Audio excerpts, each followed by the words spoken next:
Sveiki, noriu pasidalinti, kaip ištraukti erkę. Kažkur mačiau, labai patiko, ar galima pabandyti dabar.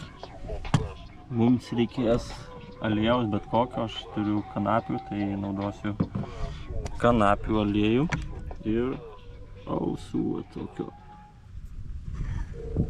Ir jeigu matosi, nematau dabar, o čia yra erkė. Mažiukė. Tai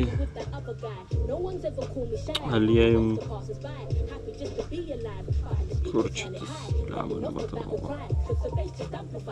Jie aliejų pamirkyti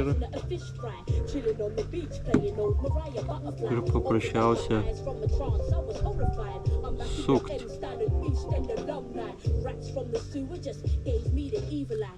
Kiek daugiau aliejaus reikia.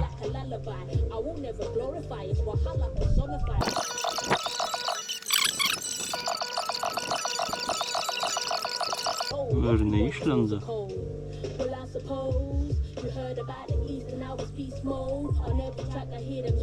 Va, išlindo.